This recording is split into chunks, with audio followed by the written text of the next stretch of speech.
Pawan Goenka, MD at M&M, joins us on the show right now to talk about just so many things, Mr. Goenka. And, firstly, the key amongst them is what is the kind of losses that you've been incurring because of the BS3 Supreme Court ruling? That really is the biggest talking point right now.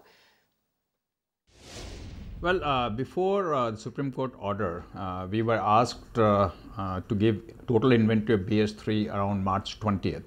And that time, including two-wheelers and four-wheelers and truck, our total inventory was of the order of 50,000, out of which I think about 20,000 were two-wheelers. And that has now come down after 30th and 31st, that is as of 31st March midnight, has come down by less than half of that number. Again,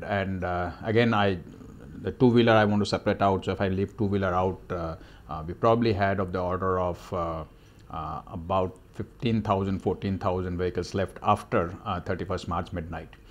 The problem that we are facing now is that again, the many RTOs are refusing to register these vehicles on the basis of what they define sale.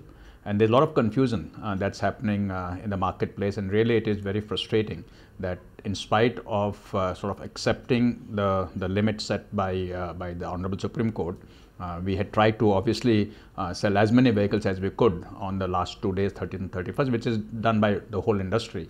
And yet we are again struggling to register these vehicles. And I hope that this confusion is clarified very quickly by the authorities so that we can move forward now. What are the options which M&M has now, and how much can be exported and how much can be retrofitted with BS4? Let me put it this way, that today we have approximately, I would say, 15,000 four-wheelers and trucks and maybe 4,000 two-wheelers. This is assuming that all the vehicles that we have sold before 31st March are allowed to be registered. There is still a fairly large number of those vehicles which have not been allowed to register so far. If those also come into unsold vehicle class, the number would go up. Now, we are putting these in three buckets. A bucket that we can potentially export, but we have to again keep in mind that our export volume is only 6-7% domestic volume. So it's not like there are markets waiting to take these vehicles immediately. It's going to take a long haul of maybe 3, 4, 5 months before we can export all of these vehicles. And some of these model codes may not be right for export, because the export vehicles are not identical to domestic vehicle in terms of model code, bill of material, and so on. So that's one bucket of vehicles. The second bucket is where we will be able to technically convert to BS4. And the cost of conversion will range from as little as 4,000 in a smaller commercial vehicle to as high as 2 lakh rupees for trucks. Because for trucks, we have to basically replace the engine, we have to replace the wiring harness and many other things. So that's the second bucket. And third bucket is where technically it's not feasible to go to BS4 or these vehicles are not exported. So therefore those vehicles we have no solution for. That number is a smaller number. The larger numbers are in the first and second bucket, but we have three types, and it is not only a cost to the manufacturers, it also is a logistic nightmare to bring all the vehicles back from all over India back to our plants, do this conversion offline because the vehicles cannot go back online, and then to try and resell them either at BS4 in India or export them is a logistic nightmare. It's not something that can just happen because we just cannot do it just overnight like that. Okay, fair point. So, Mr. Goenka, are we looking at you filing a review petition in the court on this order? I don't know that right now. See, I mean, we respect the judgment of the Honorable Court. There is a direction that they've given. There's a reason that they have specified as to why they have done that. The final full order has not yet been released, and therefore we do not know what the order will contain. We would certainly be requesting the Honorable Supreme Court to take a lenient view and allow us to at least sell what we have. Clearly, there is no production happening of BS3 vehicle post 1st of April. In fact, most manufacturers, including Mahindra, had stopped making BS3 vehicles. I think I said BS4, I meant BS3. Stopped making BS3 vehicles around 20th, 21st, 22nd of March. So in the last 8 to 10 days, no new BS3 vehicles were added in our stock or in our inventory.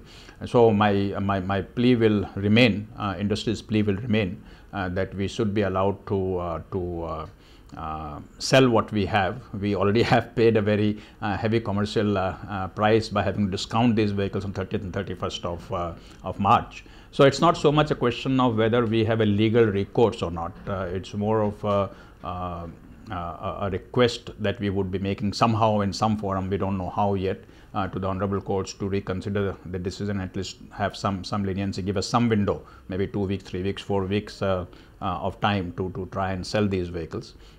Whether we have a legal recourse in terms of filing, I don't know that. That will depend on what the final order is. That will depend on what the legal view comes out. What is the kind of discounts did M&M give during that 2-day sale period? Well, the level of discounting, if I look at percentage wise, was perhaps the highest in the two-wheeler industry. I have heard figures as high as 20,000, somebody even said 25,000 rupees on a product that costs 60,000 rupees.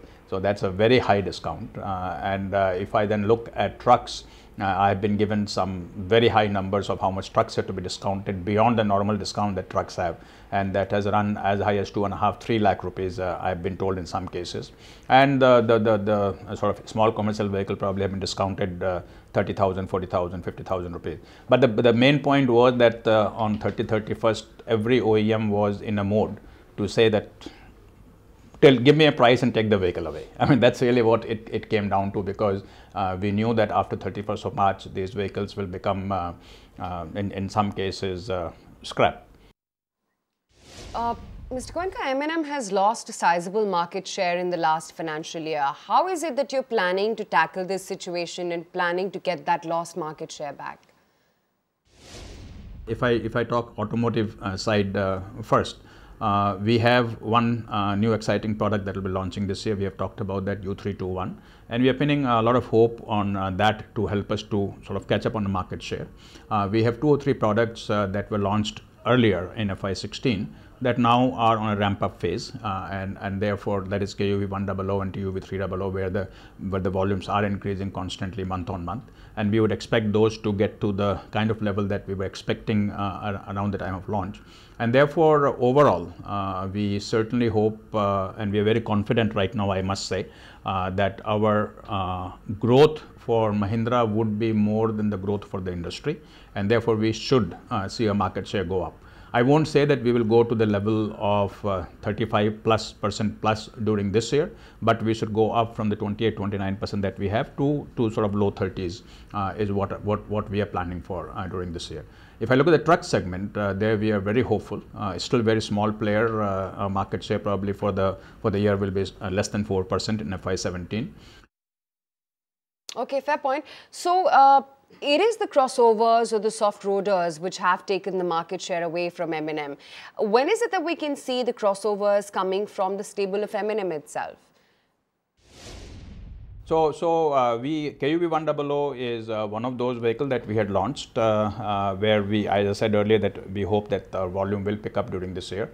The next one is going to be the S201, which will not be launched during this financial year. It will be launched in the next financial year, and that's one sort of the only missing product sub-segment that we have in Mahindra right now in the SUV range, and that will happen in next year, not this year. Walk us through your collaboration with SsangYong.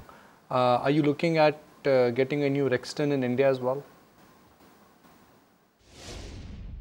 See, with SsangYong, I have said many times in the past also that the focus is not so much about bringing SsangYong products to India. The focus is more about how SsangYong and Mahindra work together to get synergy in various product development, product platforms, aggregates, markets, so on and so forth. And a lot of that is happening, and I won't go into that too much detail. As far as product is concerned, yes, we are looking at the recently launched G4 Exton very carefully. We do want to bring it to India. It's a very good product. It's a product that will position us quite well in the high end of SUVs, not crossovers, but high end of SUVs, true SUVs. So we are very keen to bring it, but at the same time we need to be concerned about at what price point is it affordable to us and to SsangYong, and at what price point the customer is willing to buy that product. And if those two don't match, then we cannot bring it. So we are doing that work. We will know in the next month and a half whether financially it is feasible to bring that product to India, and if it is, then we'll probably take about a year to bring it to India. Right. Mr. Goenka, with Gevo launched just now, you are present in a large part of the tractor segment as well. From here, where is it that you see your journey in the domestic and global tractor markets? Tractor side or farm side, it would be right for me to say that we are trying to redefine the game. And when I say redefine the game, what I mean is that going away from, not going away, but add to what we were doing lot more. And let me take a couple of minutes to explain that.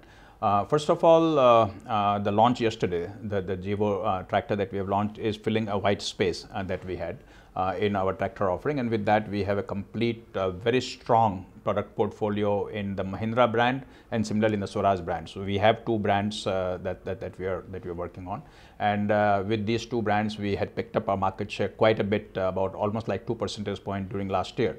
So it was a very good year for us, both in terms of the industry growth and within the industry growth, how much markets have we picked up. So it was a very good year for us, and I see no reason why our growth in the market relative to the market should not continue, because now we have even one more product in our offering that we have, and market should, perhaps 18% growth won't happen, that had happened after 2 years of degrowth, but we should come close to a double-digit growth in the market.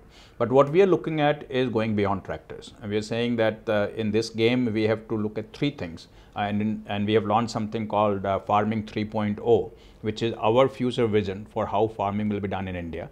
And we're looking at two things. One is farm mechanization in a very big way to bring in farm machinery beyond tractors. And today it's a very unorganized sector. A lot of things are happening in regional things, and how we want to bring everything together. And second is what we call precision farming, which is the newer farming practices, latest farming practices, where technology plays a very strong role. Now, Western world has moved to precision farming in a big way, but this is primarily for very large farms, 500 acres, 1000 acres kind of farm, not for the kind of farms that India has, which will tend to be less than 20 acres in most cases. Find us on Facebook at facebook.com/ETNow, and don't forget to click the like button. You can also follow us on Twitter at ETNowLive. To stay updated with all our programming, hit the subscribe button on our YouTube channel by logging on to youtube.com/ETNow.